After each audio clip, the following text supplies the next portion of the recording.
Welcome to Comicast on the Rocks. Haven't done one of these sort of videos in a while, and this is actually going to be a first live stream on YouTube. So yeah, it seems like it's working, and we are live on both YouTube and Twitch at the moment. So yeah, I thought I'd come in here today and do one of these shows just to talk about a specific comic book, because I have been reading quite a few recently. I've gotten a lot in just delivered, so I've got to work my way through them. I have a bunch of stuff from John Malin that I need to read. Finally got his stuff, and I also got some stuff from Aaron Lopresky. So got a lot of stuff to read, but what I have managed to read just last week now, a couple days ago, was Alphacore. And this is my, I was hoping to have an extra camera in here to show you, but I'm just going to do this kind of the old fashioned way, hold some up. I see Corey Barton is in the chat. That's awesome. Thank you very much for being here. Appreciate you. And if anyone's not heard of Corey Barton, they should look him up. I've had his comic books as well. Very good. Very cool. So Alphacore. A little bit of background here. This is the third Rippaverse book. The first two were ISOM 1 and 2. If you recall any of my reviews of that stuff, I thought the first one was a pretty good first outing, but left some to be desired, enough to keep me interested for the second volume. ISOM number 2, I thought was a market improvement, really through some of the new characters that were introduced in that book. And now Alphacore number 1 is the first book in the universe that's not been written by Eric July. It's been written by Chuck Dixon. So this is more of a team book, which I am a fan of. I like team books, so that's a good start. Joe Bennett is the penciler on this one, and I'm gonna probably use after this video, I'm gonna probably do a video on consistency in art. I'm not an artist, and so I'm not a professional here or anything like that. I just seem to think that some of the books I would grow up with did a better job of keeping faces of characters consistent. So that's kind of I guess I didn't mean to start with a negative, but that is a negative to me in this book yet.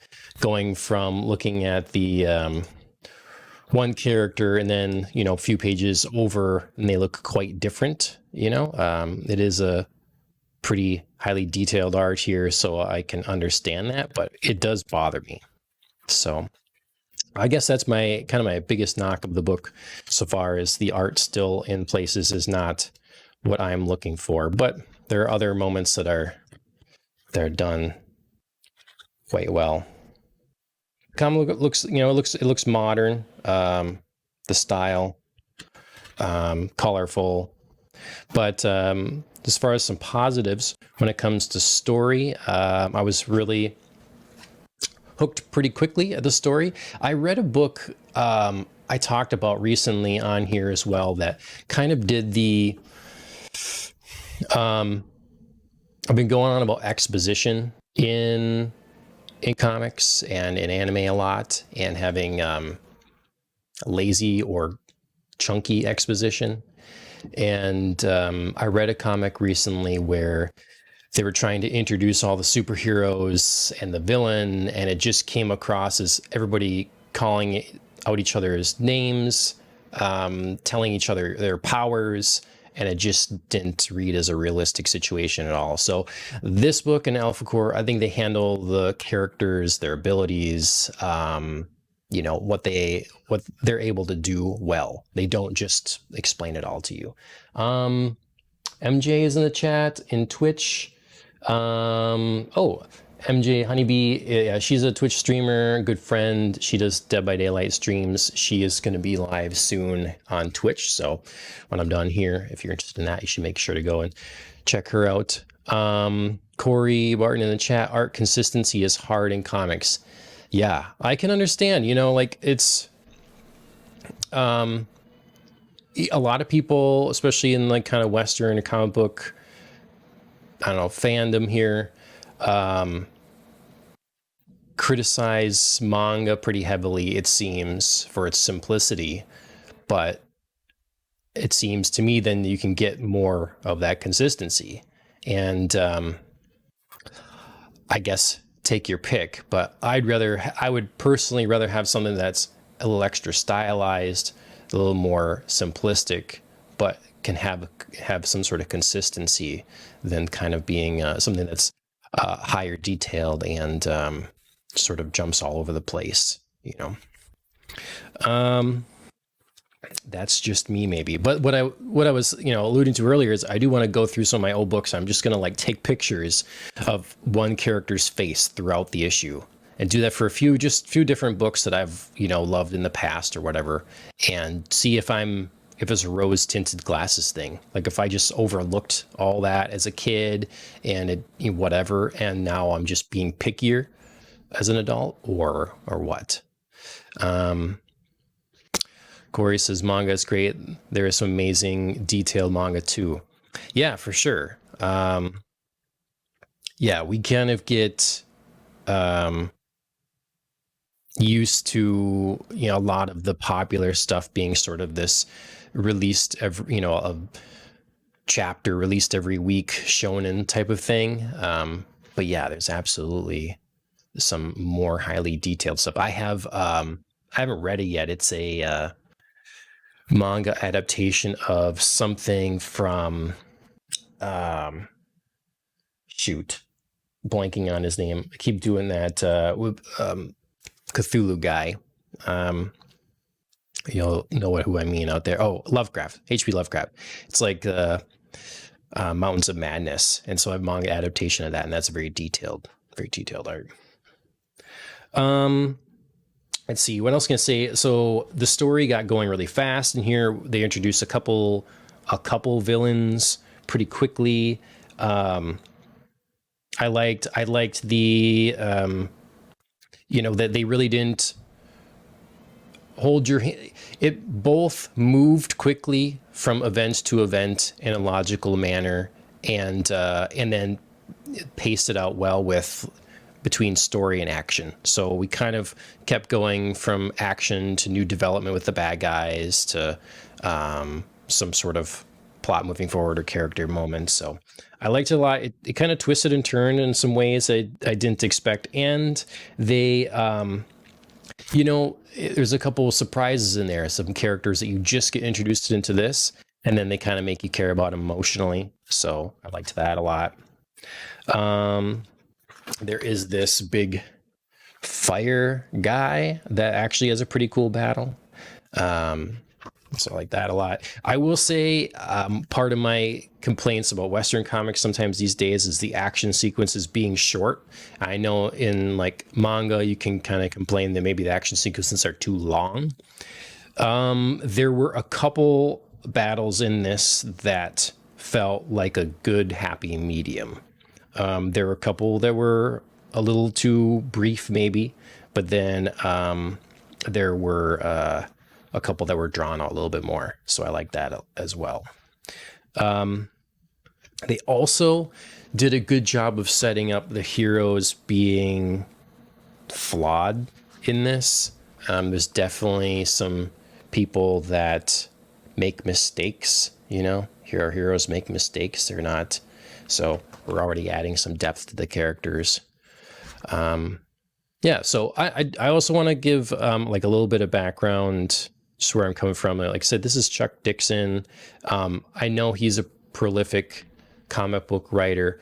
I honestly, growing up, whatever comics I read, kind of missed out on a lot of stuff that he wrote. I was really into X-Men, and Chuck, to my understanding, was really important to the Batman franchise. So since I've picked up some Chuck Dixon things, but really hadn't read anything by him much. I was reading Batman Nightfall, but as I'm going through that, it's written by a number of different people, from issue to issue. So it's just good to read front to back. It was a quick read, but not only, again, another thing I harp on with a lot of especially independent comics. Some of them, when you wait a long time for them, you want to feel like you got a complete enough story in that issue, along with wanting more. Sometimes you just want more, and you didn't get enough. That this did a good job of balancing both things. Just as far as physical items, I got this cover and read it. That's the one I read, and then I also got one extra issue that I'm just leaving in the packaging. So that's my second issue. Corey, if you're in chat yet, let us know what comics you're reading these days. What have you been going to, whether that be Western comics or manga, and what projects are you working on as well? Be very interested. And MJ, if you are still in the chat, have you ever read any comic books, MJ? I'm wondering. I don't know if we've talked about that ever. So, I think that's basically it for my review here. I would say that of the 3 Rippaverse books, Alphacore has been my favorite. I don't know that it should be surprising. You have a veteran writer, and it's a team-based book. So definitely usually more inclined to like those. And yeah, I'm excited for what's next. I know in the Rippaverse stuff, Yaira is the next thing coming up, but I'm just excited for where this is all going. Again, improvements that could be made. For me, it's the art. It's going for kind of a more, I don't know. It feels like an early 2000s Ultimate Avengers kind of look, maybe, is what I'm thinking, or something. I prefer something, again, a little more stylized, or something a little more gritty. So art would be my biggest complaint. So you see, here's an action sequence I was talking about that, lasts for a few more panels than this. So. Corey says, usually read a lot more manga. They have a lot more great, unique ideas in them. Berserk was big inspiration for Kozor. Yeah, I remember you saying that. I've not read Berserk nor watched it. I've always wanted to watch it, and then I've had a bunch of people tell me don't bother watching it. Like, the anime seems inconsistent. I am reading, I wonder if you've heard of it, Die Dark, DAI Dark. I just got volume 6 in of that, so that's a fun one to look at. The creator did the manga and anime Dorohedoro. Goshen in the Shell, Neon Genesis, and Boichi's books are inspiring me. New sci-fi book, Andromanoids. Yes, I've seen some preview art of Andromanoids, and that looks really cool. So I'm very excited for whenever that becomes a reality. Ghost in the Shell is definitely something that's always been a big deal to me. I feel like that a lot.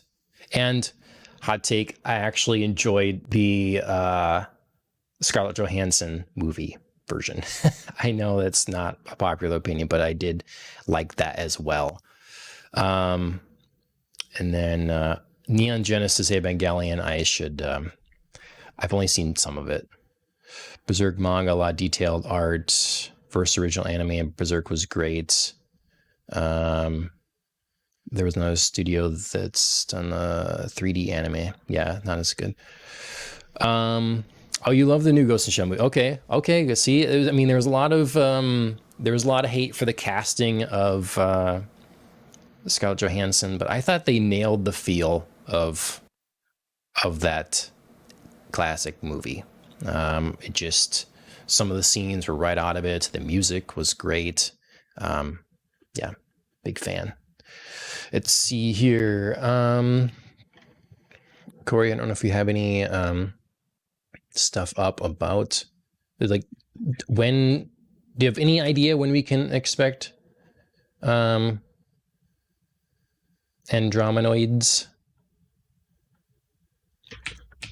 Let's see here. Can't believe somebody didn't like his show. Yeah, I thought Scarlett Johansson was fine in the role as well. I think I think for a lot of people, it was sort of a gut reaction sort of thing. And there was the whole idea of like whitewashing the character Major Motoko. And I told people, if you watch the movie, there's an excuse, there's a reason. And yeah, I don't know. So for anyone that is watching or watches this later, I think I can share a thing really fast, just so people are aware. Here is on Corey's X, Twitter, a little preview of some of his work on Andromenoids. So yeah, Kozor was great, by the way. So excited for whatever you do next. Campaign early next year for Andromenoids, maybe May. Okay, nice. So, all right, well, that's about it for me. Really wanted to make sure that I tested my first stream on YouTube. I didn't realize not long ago that, so just recently, that you only need 50 subscribers to be able to live stream on YouTube. So I'm going to start doing that from now on, live stream on YouTube and on Twitch simultaneously. That's the plan for our regular show and our anime show. And we'll, and probably our gaming streams that are to come as well. So it looks like everything worked. Corey, really appreciate you being in here. Big fan of your work. And, yeah, thanks for contributing. MJ Honeybee, again, in the Twitch chat, thank you very much as well for being here. And again, she said she's going to start her stream up soon. So maybe she's already live. I don't know how to raid people or anything like that. But go and check her out if you're interested. So that'll be it for me. And we'll see you guys next time.